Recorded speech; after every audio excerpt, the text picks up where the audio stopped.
izin mulai dok ya? Ya, silakan. Baik, Assalamualaikum warahmatullahi wabarakatuh. Selamat pagi dokter dan juga teman-teman. Kali ini saya akan mempresentasikan jurnal yang dengan judul A Case of Topical Ovulation Induced Otomycosis and Literature Review. Jurnal ini dipublish pada tahun 2021 dan dibuat di Universitas Teikyo di Tokyo. Jurnal ini nanti terbagi atas 3 bab. Yang pertama introduction, yang kedua case report, yang ketiga adalah discussion and literature review. Baik, kita akan mulai yang pertama, yaitu introduction. Otitis externa merupakan penyakit dari saluran telinga luar, terutama disebabkan oleh mikroba sebagai patogen utamanya. Namun tidak jarang juga disebabkan oleh proses dermatologis non-infeksi. Otitis externa mempunyai beberapa jenis. Salah satu jenisnya adalah otomycosis, di mana otomycosis merupakan otitis externa yang disebabkan oleh jamur. Untuk prevalensi dari otomycosis adalah 9% dari kasus otitis externa dan paling banyak ditemukan di daerah tropis dan subtropis lembab. Dan salah satunya adalah Indonesia. Dan predominan etologis dari otomycosis sendiri adalah yang pertama genus Aspergillus yang dilanjutkan dengan genus Candida. Dan otomycosis sendiri sering diakibatkan karena pengobatan otitis externa yang berkepanjangan dengan antibiotik, di mana antibiotik ini dapat mengubah flora Canalis acousticus externus, dan sering juga terjadi infeksi campuran antara bakteri dan jamur. Lalu pada suhu yang lembab dan panas, di mana merupakan lingkungan yang disukai oleh jamur, jamur dapat ditemukan sebagai patogen utamanya. Selanjutnya kita spesifik membahas genus Malassezia yang akan kita banyak bahas di dalam penelitian kali ini. Untuk genus Malassezia kali ini sebenarnya merupakan flora kulit normal, terutama di area sebaceus, di mana kita dapat menemukan di dahi, di lengan, dan di trungkus tubuh kita. Lalu genus Malassezia ini dapat menyebabkan infeksi dan menyertai beberapa penyakit kulit. Untuk Malassezia sendiri banyak ditemukan pada otitis externa, terutama pada anjing dan kucing, namun jarang ditemukan pada otitis externa pada manusia. Penelitian di Jepang sudah mengungkapkan bahwa prevalensi dari Malassezia sendiri terdiri dari 7% dari kasus otitis externa. Yang pertama banyak ditemukan adalah Malassezia sophiae, dan selanjutnya adalah Malassezia symbodialis. Dalam laporan kasus kali ini, ditemukan pertumbuhan Candida parasistosis, Malassezia obtusa, dan Malassezia furfur sebagai infeksi sekunder setelah pengobatan otic ofloxacin. Dan laporan kali ini merupakan laporan pertama yang menemukan Malassezia obtusa pada otomycosis manusia.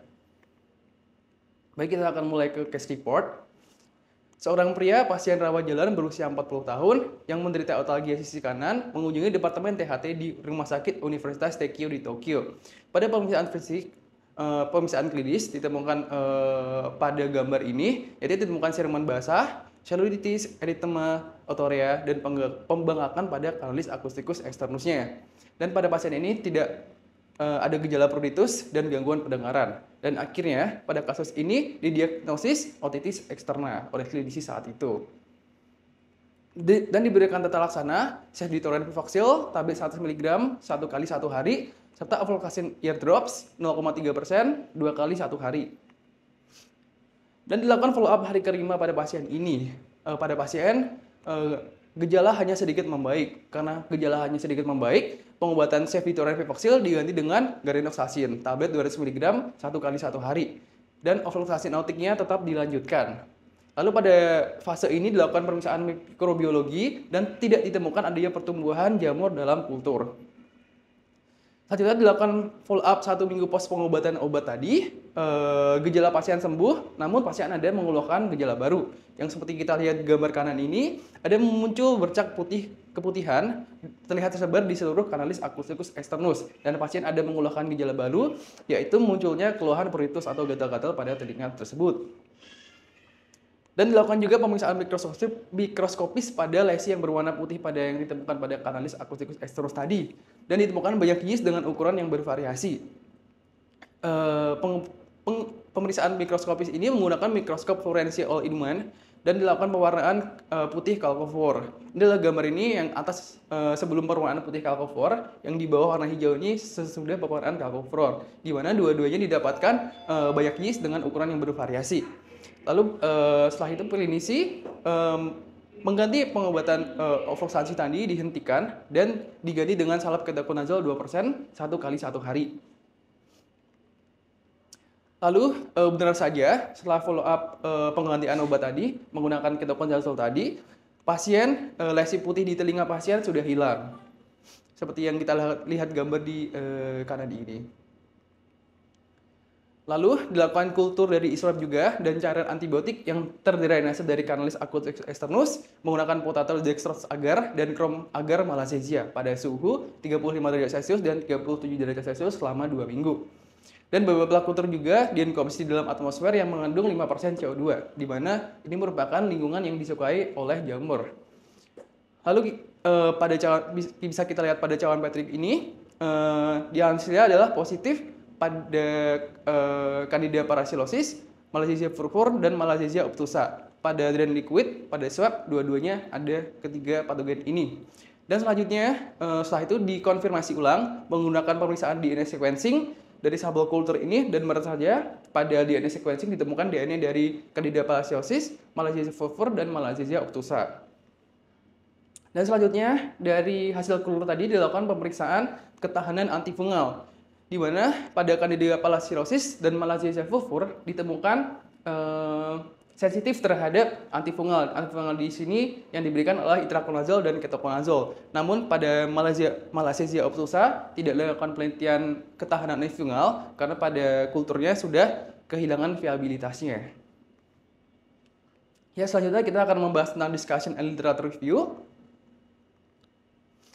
Baik, pada dekade terakhir ini, prevalensi otomikosis meningkat. Kenapa? Karena disertai dengan meluasnya penggunaan hidrop antibiotik sebagai pengobatan otitis eksterna, di mana hidrop antibiotik ini dapat menyebabkan pertumbuhan jamur yang sekunder, terutama pada antibiotik broad spectrum seperti golongan quinolones. Nah, kita harus tahu terlebih dahulu dari Canalis aqueous externus ini sebenarnya mempunyai mekanisme pertahanan. Yang pertama adalah cerumen, yang kedua adalah epitel. Sel cerumen sendiri merupakan produk dari kelenjar sebaceous dan kelenjar apokin di sepertiga anterior Canalis aqueous externus. Cerumen bertujuan untuk membentuk lingkungan asam, yaitu 3-4, di mana lingkungan tersebut dapat menghambat pertumbuhan mikroba. Selanjutnya adalah sel epitel sebagai mekanisme pertahanan Canalis aqueous externus. Jika epitel rusak, akan mendukung pertumbuhan mikroba dan menurunkan sekresi cerumen. Yang kita tahu tadi, cerumen berfungsi untuk menghambat pertumbuhan mikroba dengan menjaga pH di Canalis aqueous externus. Selanjutnya, kenapa sih antibiotik ototopikal dapat menyebabkan pertumbuhan flora abnormal di dalam telinga? Karena antibiotik ototopikal ini merubah flora di Canalis aqueous externus, di mana akan menimbulkan jamur komensal. Kan tadi pada antibiotik ini bakterinya sudah dibunuh semua, dihancurkan semua. Jadi tidak ada bakteri kompetitor. Akhirnya jamur dapat tumbuh dengan mudahnya. Lalu khusus pada ofloxacin outing yang merupakan golongan dari quinolones yang merupakan broad spectrum dari antibiotik, ini mempunyai pH 7.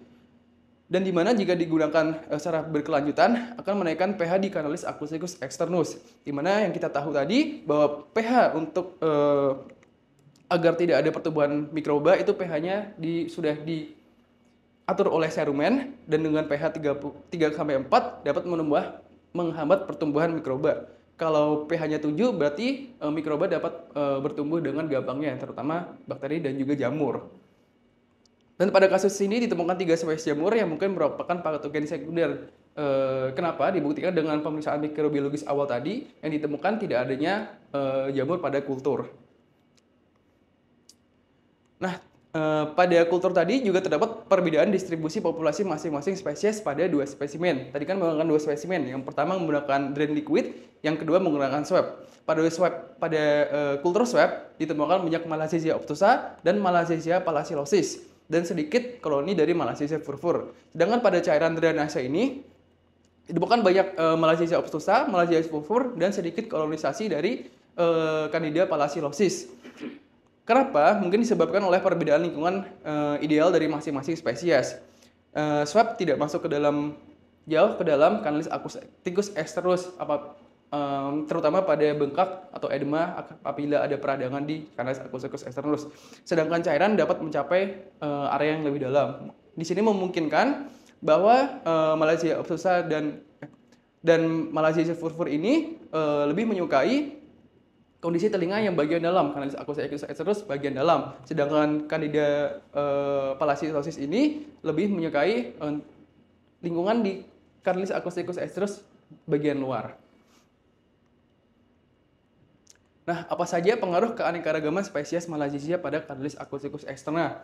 Ada 3 di sini. Yang pertama ada iklim, di mana genus Malassezia sendiri seperti pada genus-genus jamur lainnya menyukai tempat yang panas dan juga lembab. Selanjutnya, apa yang mempengaruhi yaitu sifat kulit masing-masing etnis, di mana dilakukan penelitian terhadap etnis yang berbeda di wilayah geografis yang sama.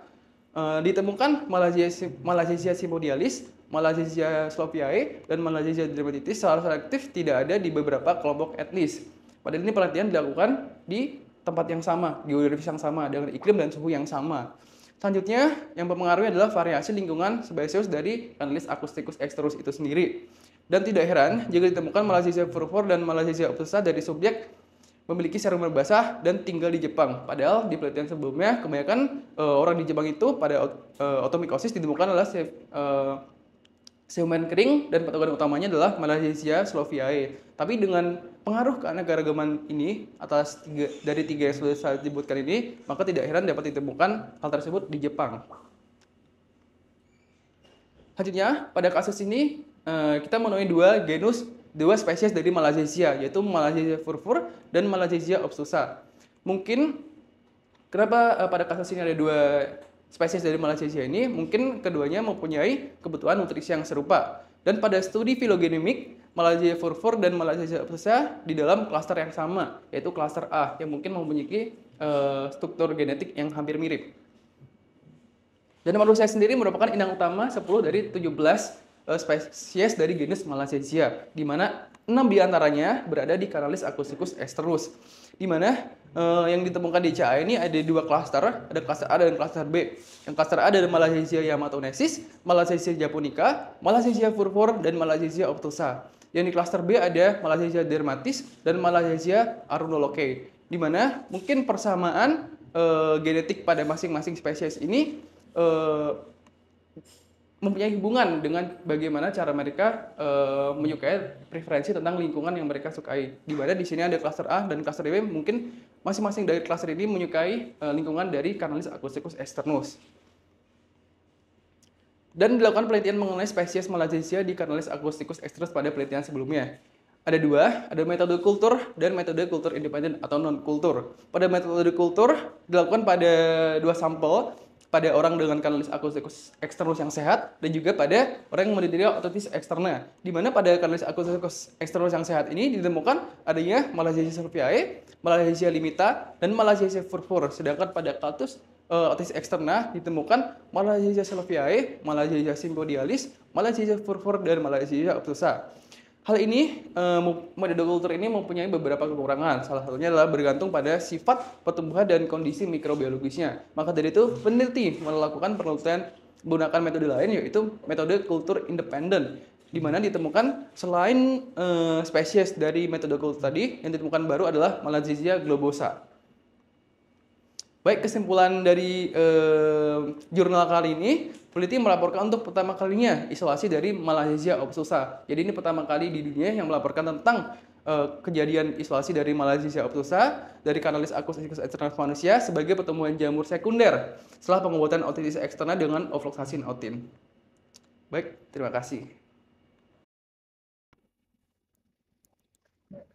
Silakan, ada yang mau nanya mungkin? Izin dokter, Ya. terima kasih untuk pemaparannya konsultan. Mungkin pertanyaannya adalah kali ini memang nggak dapat dipungkiri bahwa ternyata ofloxacin itu kita kadang-kadang gunakan ya, dan mungkin sering dalam praktek sehari-hari. Nah, karena itu pertanyaannya tadi kan dipaparkan bahwa ternyata yang bagus tuh pH-nya 3-4 untuk menjaga lingkungan daripada telinganya sendiri ya. Namun kalau menggunakan ofloxacin tadi dipaparkan pH-nya bisa naik sampai 7. Dan itu bisa memicu adanya pertumbuhan bakteri sekunder. Nah, karena itu benang merahnya adalah bagaimana kita prosedur nih penggunaan daripada ofloxacinnya gitu. Apakah diperbolehkan, dan bila mana diperbolehkan, kira-kira waktu pemberiannya berapa hari dok baru boleh dok? Terima kasih James atas pertanyaannya. Mungkin saya akan menjawab ya. Dari yang saya tahu dari berbagai sumber, itu untuk bangunan fluktuasi aortik itu bervariasi antara 7 sampai 10. Tapi tergantung juga untuk indikasinya. Ada kan ini yang saya bicara adalah kasus otitis eksterna, namun beda pada kasus seperti OMSK gitu.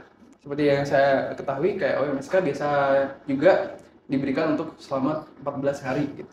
Tapi untuk kasus otitis eksterna sendiri dari sumber yang saya baca tidak boleh lebih dari 10 hari. Terima kasih dok.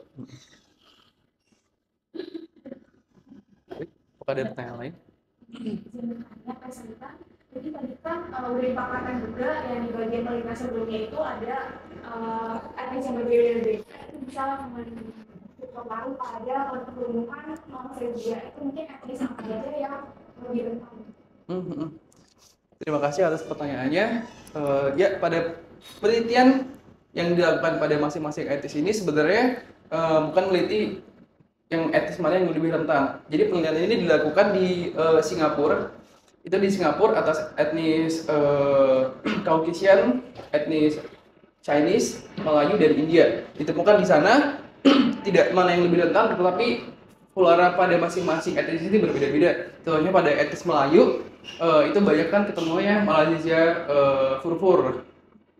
Sedangkan Malaysia globosa di sana tidak ditemukan. Dan pada etnis Chinese di Singapura ditemukan ada Malaysia globosa tidak seperti yang etnis Malay tadi, dan di situ ditemukan juga banyak Malaysia jenis lainnya seperti Malaysia Solviae dan Malaysia furfur juga.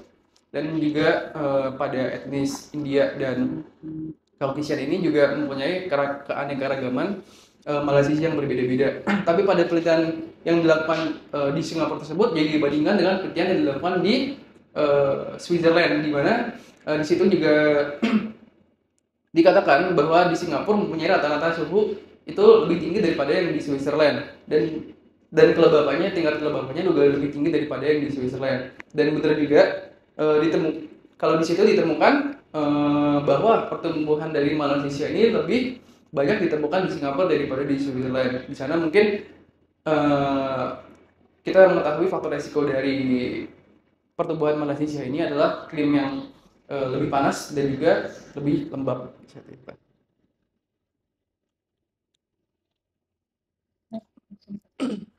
Baik, terima kasih senang atas presentasinya. Saya ingin bertanya setelah pertemuan saya di ini, apakah ada kekurangan dan kelebihan dari bidang ini? Kalau kekurangannya mungkin kalau ada sama.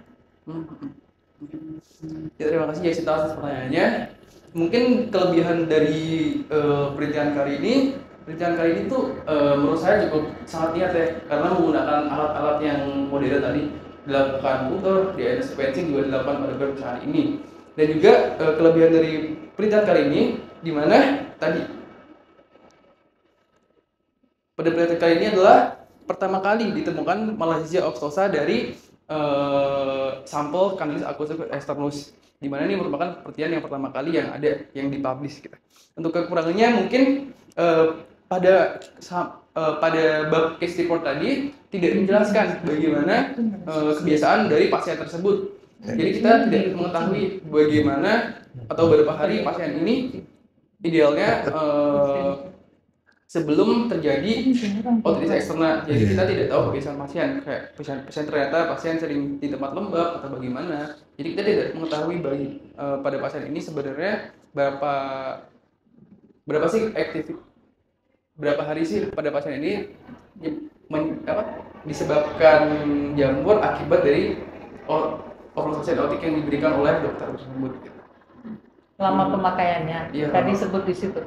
Mungkin lama pemakaiannya tidak disebut spesifik dok, jadi 1 minggu setelah penggantian obat. Kan dia mungkin pakai sekitar obat 12 hari dok. oral tadinya, Iya. ya kan?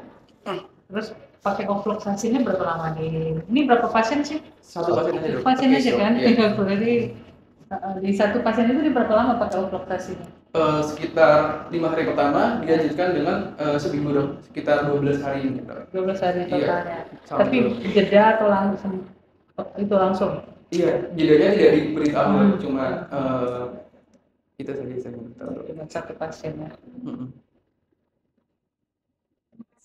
Iya. Ya.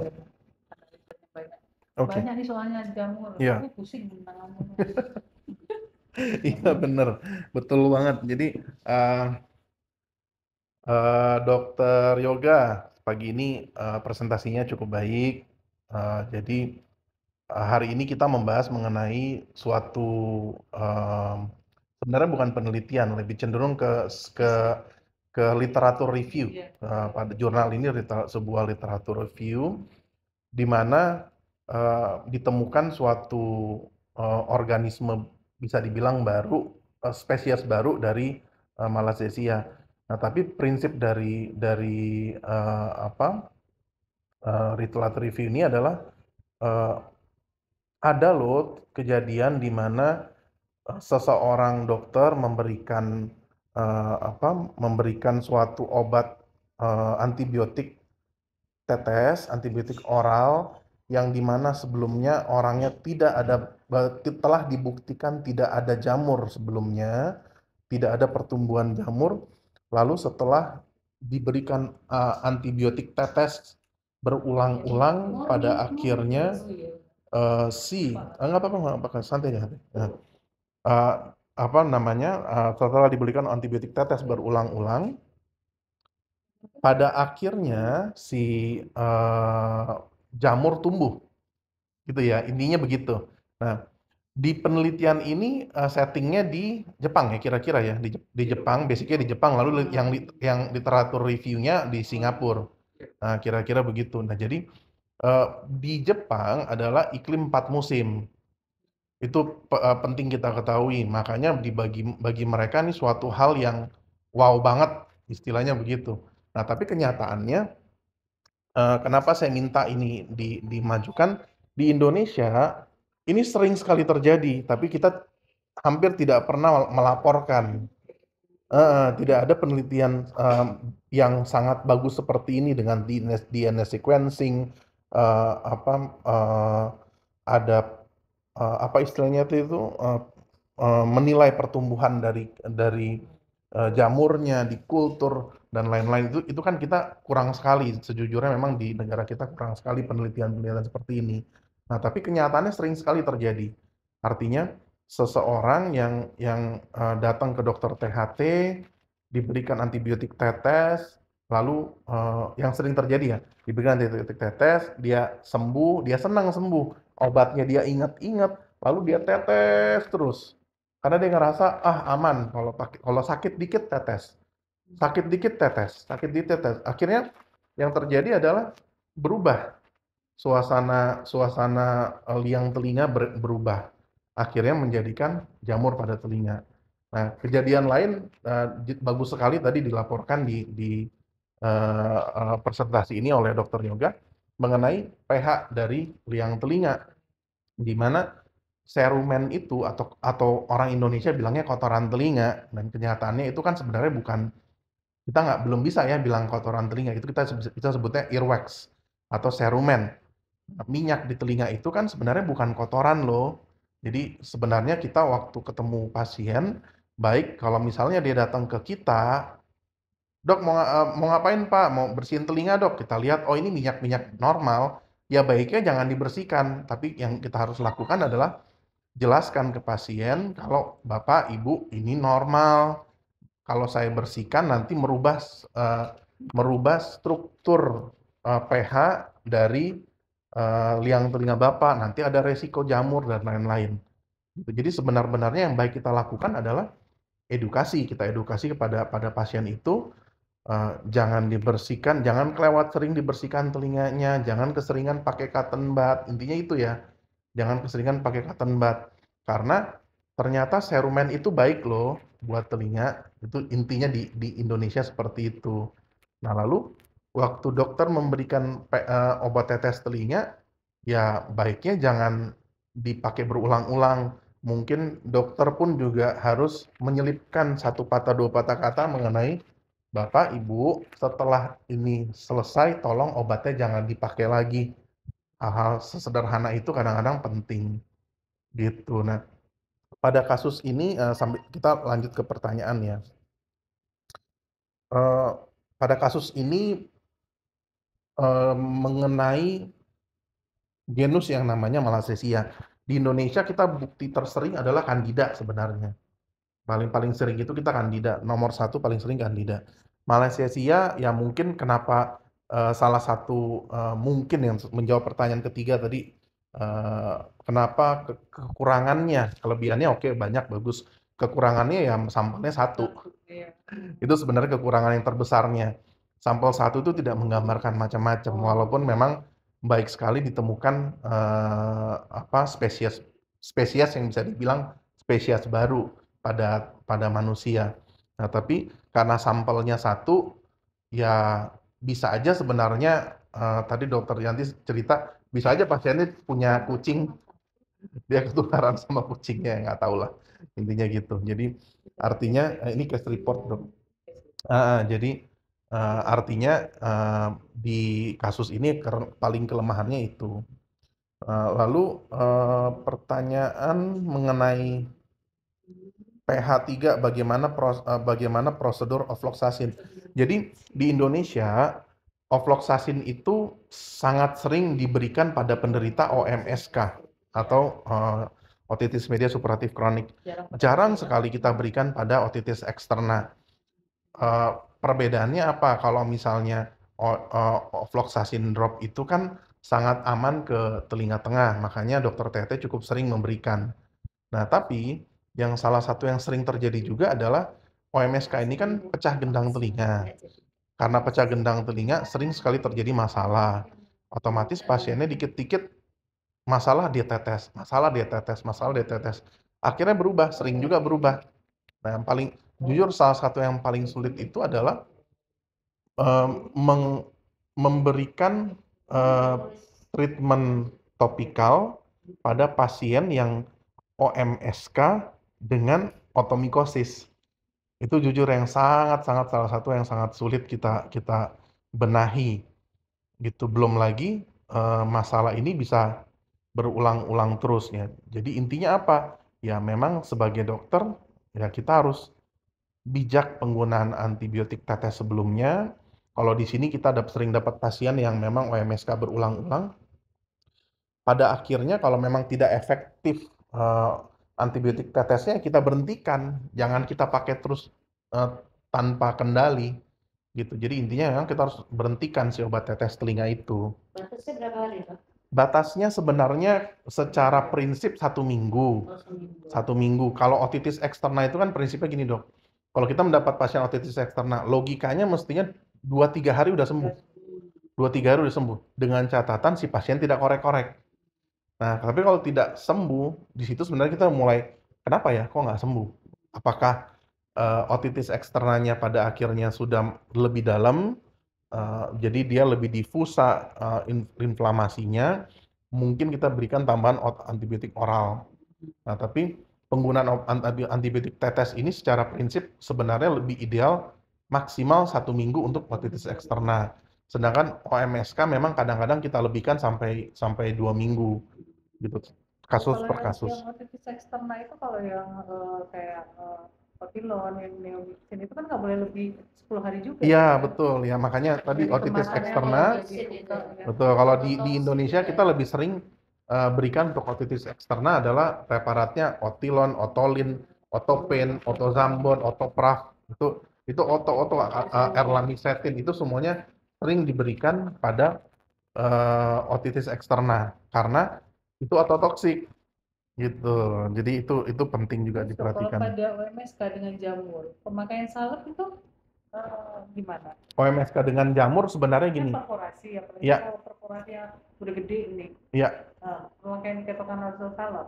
Nah, sebenarnya ketoconazole itu sendiri dia ototoksik sebenarnya, Dok. Artinya makanya kita pemberian, misalnya kita mau berikan pasien yang OMSK dengan otomikosis.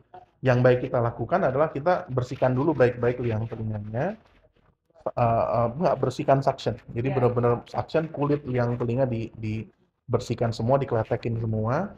Nah, setelah itu baru kita oles nggak apa-apa, oles nggak masalah. Tapi olesnya harus benar-benar kita lihat di mana kita olesnya. Berarti kita nggak bisa nyuruh pasien di rumah. Nggak bisa Pas lagi nyuruh. kontrol ke THT berarti ya? Iya, Maksudnya Bisa bukan Mohon kayak yang di rumah. enggak dok. Jangan, Jadi Makanya. untuk pasien sendiri sebenarnya sebaiknya tidak dilakukan suatu prosedur di mana kita minta pasien masukkan sesuatu ke dalam telinganya. Gitu. Jadi tetap aja prinsip dari treatmentnya adalah hindari pemakaian obat-obatan yang beresiko. Intinya kan tetap aja seperti itu. Gitu.